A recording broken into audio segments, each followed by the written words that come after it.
الرحمن الرحیم۔ السلام علیکم ورحمۃ اللہ وبرکاتہ۔ جمعرات کے دن عشاء کے بعد یہ 4 دعائیں پڑھیں، انشاءاللہ اللہ تعالیٰ آپ پر سے قرض بھی اتارے گا اور آپ کے رزق میں بھی برکت عطا فرمائے گا۔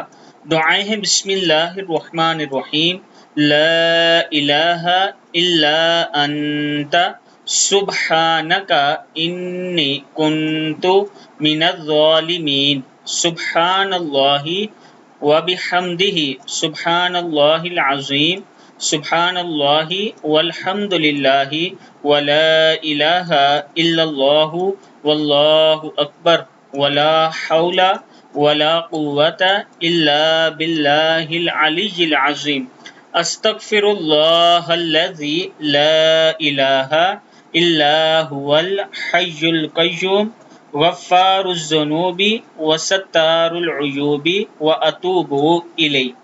صدق اللہ العظیم۔ اس کے ساتھ آخری 4 کل بھی پڑھ لیا کریں 3 مرتبہ، اللہ تعالیٰ کا خاص کرم ہوگا۔